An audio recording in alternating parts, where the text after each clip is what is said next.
We will be discussing a lot of sensitive and possibly triggering matters on this episode, so if you are around children or if certain topics make you feel uncomfortable, I would suggest that you skip this episode. Women's History Month is the perfect opportunity to share powerful, legendary Black women who might not be as known or their accomplishments aren't always recognized, especially when they were married to other powerful and legendary men. So, if you could not tell, that's going to be the energy we're bringing this month on I'll Tell You What. This week's love story may feel like a rerun, but trust me, it is not. After reading the excellent memoir, Walk Through Fire by billionaire businesswoman Sheila Johnson, she revealed the extreme emotional toll she experienced through her marriage to BET co-founder Bob Johnson. But God had her back, and she did get her happily ever after. So of course, I can't wait to tell you all about the journey it took her to arrive there soon enough. So with that being said, you've been cordially invited to the 33rd episode of I'll Tell You What.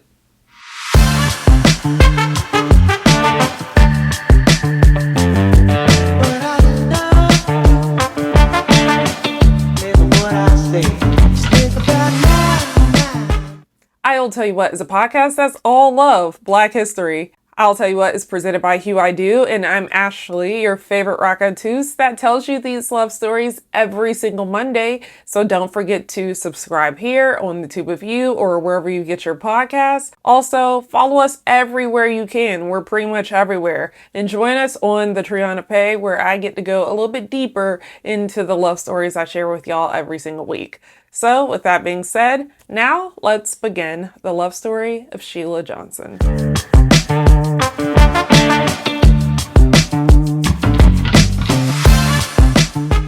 A 17-year-old Sheila Crump was a freshman at the University of Illinois. The year was 1966. Now, colleges handle their freshman orientation a variety of ways. Illinois wanted freshmen to be partnered up with juniors to guide them through their first week. Gender didn't really matter for this pairing, and that might be one reason why a 20-year-old Robert L. Johnson, or Bob as he was known, was assigned to be her orientation mentor. Now, Sheila wrote that, quote, "I don't remember my first impression of Bob, probably because nothing about him stood out. He was short, about 5'7", and darker skinned than me. So if you couldn't tell, she wasn't blown away by his looks, but said he, quote, had a nice smile. She was sort of fresh off a breakup with her hometown sweetheart, who ended up going to another college that was like 1,500 miles away. Now, Bob, on the other hand, was a Kappa, quote, charming, smart, and enormously ambitious. He was also instantly drawn to Sheila, and within weeks of the school year beginning, he was basically like, we go together. And Sheila was like, okay. She loved how much attention he gave her. She said he was, quote, always at my side, which was fine for someone who didn't have a roommate nor any girlfriends on campus. So after Bob graduated in 1968, he went to New Jersey to attend Princeton. He wanted her to join him, but she declined, reminding him that she had a full ride due to a musical scholarship. She said, quote, that was the smartest thing I could have ever done. So while he was 800 miles away, Sheila said he would call, quote, every night to talk and to check in on me. Their phone calls weren't so much about like, oh, what's going on in school, blah, blah, blah, blah, blah. And, those pleasant conversations that we usually have when we're catching up with someone. But Bob wanting, quote, to know where I was and who I was with. And he didn't like it when I called and I didn't pick up the phone. So during this time apart, Sheila was outside a little bit, to be quite honest. She dated, she became a cheerleader, and she was having a good time with the one thing that a lot of folks enjoy while they're in college, pure autonomy. But that would be shortly lived because Bob, quote, took a leave of absence from his Princeton program and came hurrying back to Illinois. The reason why he left grad school was unknown, but once he returned, because he knew that Sheila had gone on a few dates, he told her, quote, "You are going to be with me." And then he immediately punched a hole in the wall to drive his point home. So you might assume that someone that does something like that probably has abusive tendencies, but Sheila then was, quote, flattered. Like, yes, this was frightening, but also it shows that he cares, right? Like, he's passionate about her life, and if he didn't care at all, he wouldn't be this emotional, right? Her mother and friend from home, Susan, didn't like this guy at all. Sheila's mama told her immediately that she didn't think that Bob was right for her. Perhaps she saw qualities that were similar to her ex-husband and Sheila's dad in Bob. She told her daughter that she was going to, quote, lose who she was in her relationship to him. Her friend Susan met him while visiting Sheila and did not like how he acted when she was around them. And she told her, essentially, this ain't it, sis. But Sheila understood that they wanted the best for her, but she was still like, nah.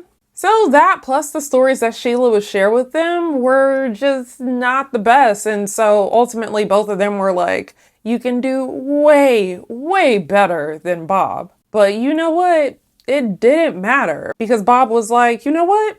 You and I, Sheila, we need to get married.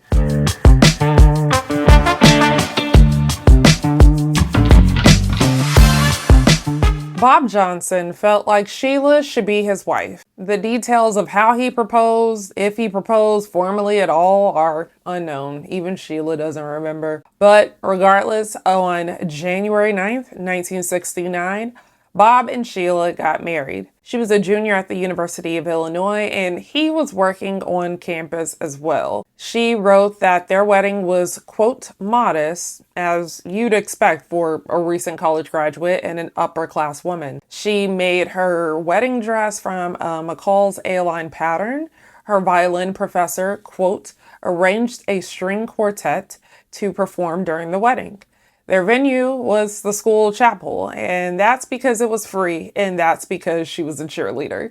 They also didn't have to pay for the light bites during the reception. Now, despite her mom and friends' disdain for Bob, they attended the wedding as well, but not without reminding her that this was a horrible, horrible decision. Sheila knew how they felt, but she loved him. She felt like, quote, if he had qualities I didn't like, well, maybe over time I could change it. How many people have said that before? So, after the wedding was over, they went to a motel to enjoy their first night as husband and wife. Now, realistically, that first night could go many ways. You're either too tired to do anything but sleep, you're extremely wired from the excitement of getting married and just the activity of the wedding, you want to rip each other's clothes off, or you're too gone off the imbibes and vibes. Well, none of that is what happened with Bob and Sheila, because he left Sheila in a motel room by herself without explanation. Like, how are you going to celebrate your honeymoon with no honey? How are we starting this marriage off? Okay. So that was obviously the first taste of what married life to Bob was going to be, according to Sheila. After she graduated and he convinced her not to attend the graduation ceremony, despite her really wanting to, because he was just ready to move on and leave Illinois. So they did. They moved to New Jersey so he could finish his schooling at Princeton. She used that opportunity to teach, but also get into the theater, initially as a hobby, but developed into a lucrative one. She didn't really make any friends there, but she did meet a few folks that were kind of cool, like this black guy named Bill Newman. She used the money from her theater roles to help buy them a townhouse, because then Bob was pursuing a career in politics, aka the money wasn't long. So buying a home together might make you think that, oh, things might have been a little bit better between them. Not necessarily. Sheila wrote she continued to struggle. Quote, I wanted to please Bob. I wanted him to feel like I was a good wife. And I suppose I thought that by purchasing the townhome, bringing in extra money, and keeping him fed and comfortable in a nice home, I might earn his approval. But it seemed like the more I tried to please him, the more he tried to knock me off balance. Bob would constantly try to minimize her by putting her down every chance he could get. He would opt to not come home some nights until very, very late, or not at all, without even telling Sheila a thing. But Sheila kept pushing through it, hoping that one day he would realize that she was indeed a great wife. Even when she got a $15,000 loan so that they could start this new project that Bob wanted to create, a network called Black Entertainment Television.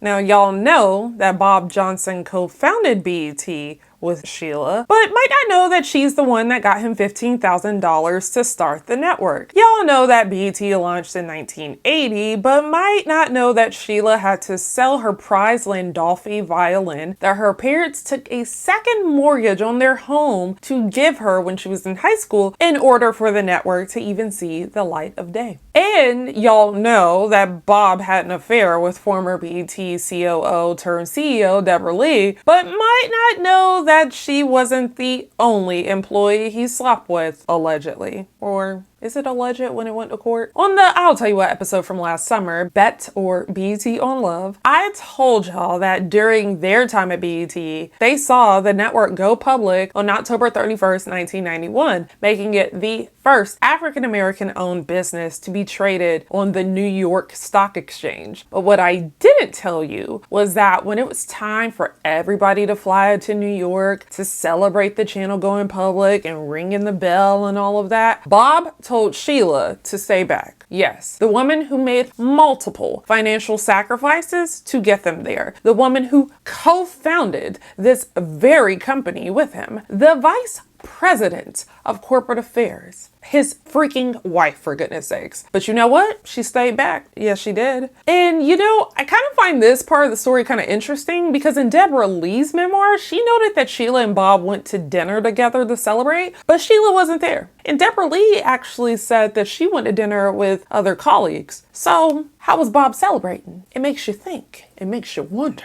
Anywho. A few months later, she discovers something that she assumed but never fully confirmed, partially because she probably just didn't want to. Bob had cheated on her. A former BET employee was suing Bob and wanted Sheila to testify. There, she read the details of why this employee really left. This man had a 3-year relationship with this lady, and Sheila had no idea. But even as all of this was starting to come out about Bob's unfaithfulness, people still told Sheila that she should stay with him on some this is for the culture type BS. It felt very much like how some of y'all get mad when these videos show up on your feed because you don't like to hold people accountable just because they either made your favorite song or your favorite movie or did something that might have put them in somebody's history book. But I'm sorry to tell you, quite frankly, a lot of y'all's faves just now what? So, as for Sheila, she continued to stand beside him despite him belittling her, constantly putting her down, and continuing his wrath of verbal venom. And slowly, she started to become less aloof and more aware to the stuff that was going on in and out of her marriage, like the affair between Bob and Deborah Lee.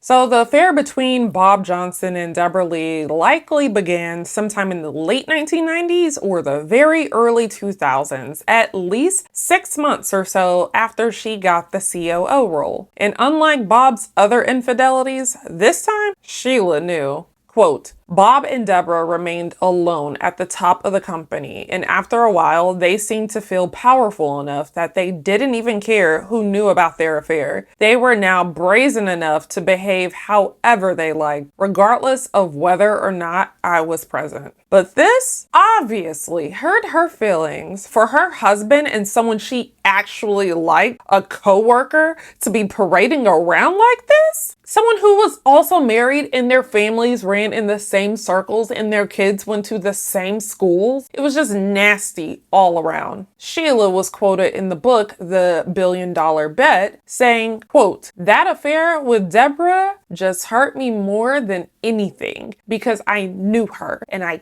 couldn't believe she would do that." But honestly, at that point in their marriage, Sheila wrote, quote, "Bob abandoned me both emotionally and physically. We were no longer living as husband and wife. He wasn't present in any way that mattered."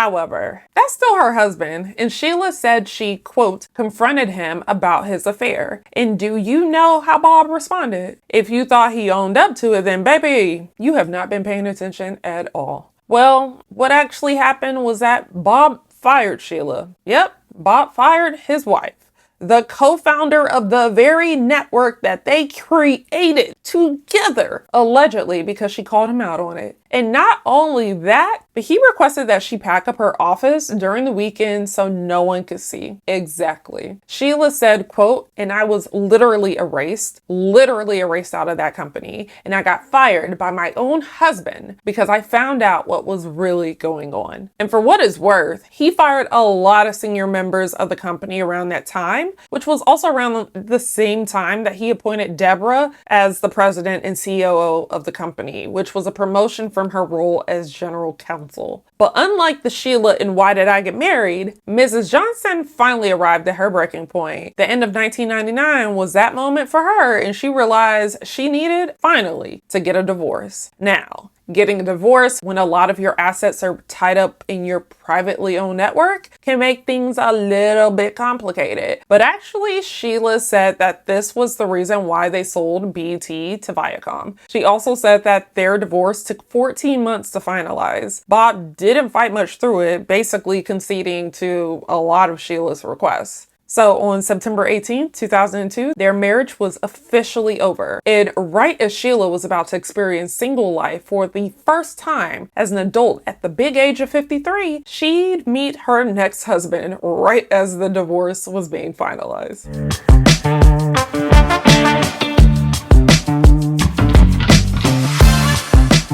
Getting divorced from Bob gave Sheila two things: $400 million and her next husband. And if you don't understand what that means, let me explain. So when Sheila arrived in the courtroom to finalize their divorce and put the final touches on this whole thing so it could be over, the judge who was supposed to approve the divorce wasn't available, nor was the second judge. So the third judge that was available was Judge William T. Newman Jr., or if you remember me telling you earlier in the episode, Bill Newman, someone Sheila acted with in her theater days back in the 70s. Now, she hadn't seen him nor talked to him in decades. They had no relationship. They barely knew each other. However, Sheila recognized him immediately. She asked her attorney if this would cause any conflict, and her attorney was like, "Nah, girl, you good." When the proceedings wrapped, she asked if she could approach the bench, and he said yes. So then she asked if he remembered her, and he certainly had. After those brief pleasantries, she told him she'd love to get lunch or something, just to catch up for real. So the next time they saw each other, left Bill telling Sheila, quote, "I love to see you again." And the feeling was mutual. She was swooning. Sheila wrote, quote, "From that first conversation at the gala, I was smitten." Now, let's be real. While this is so amazing that Sheila went from one very long relationship and marriage to about to enter into another one with actually a really great guy, she had a lot of years of trauma that she needed to unpack. Like, just because you pull the meat out the freezer doesn't mean it's going to thaw immediately. Naturally, she would be bringing this baggage into this new relationship with Bill. But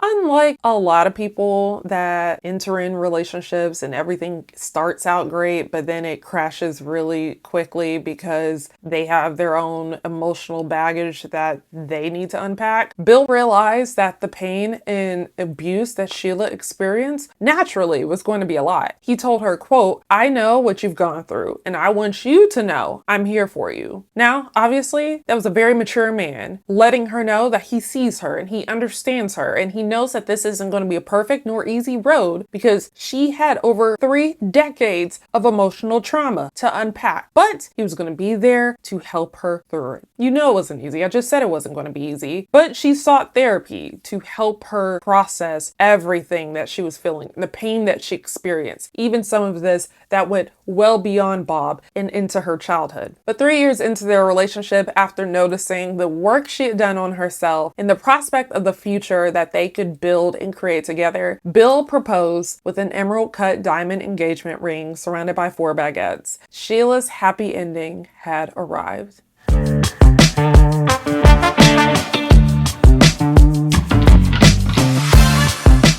The love story of the co-founder of BET and billionaire businesswoman Sheila Johnson is a story of fragility, realization, and resilience. It is one that Hollywood would absolutely love. And because we, as people, as consumers, as folks in general, just love it when the good person wins in the end. And her story is exactly that. Sheila was engaged to her boyfriend of 3 years that was actually the one that put the final stamp on her divorce to BET co-founder Bob Johnson. And now her happily ever after had actually arrived. Sheila and Bill's wedding took place in September 2005. This was Bill's first marriage, and Sheila, having an extremely modest wedding to Bob in 1969, decided to go all out for this one. As a reminder, she did get $400 million in her divorce. Now, this wedding took place at her Salamander Farm property in Middleburg, Virginia. The media speculated that this wedding cost upwards of $1 million.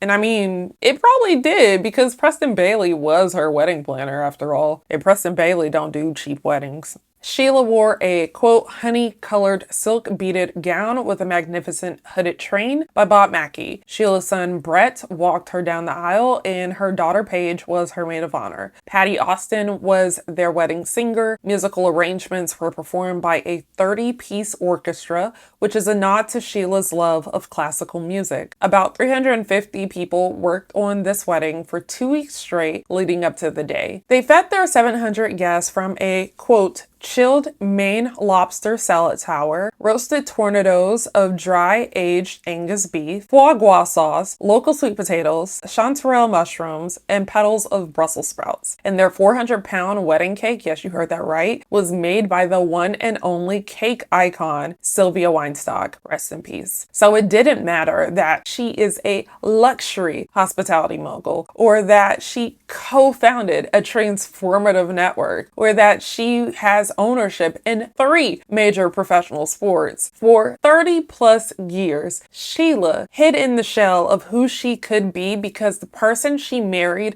reduced her to such. And finally, she was able to put her love on top. She told the history makers that, quote, for the first time in my life, I'm with a man who really loves me and who really believes in me and lets me be me. She echoed this in her memoir, the one you should definitely read. And for a lot of y'all that suggested that I read it, thank you. You're right. It was great. But she echoed that sentiment saying, quote, I hadn't felt so happy in a long time. But more than that, I finally felt safe. And that, Owl Runners, concludes the love story of Sheila Johnson. We're going to continue our Black Women Excellence series this month with another great love story next week. So please subscribe, follow, share, do all the things, and come back and join us on the Trion of Pay. And as you know, I will see you all in the pews.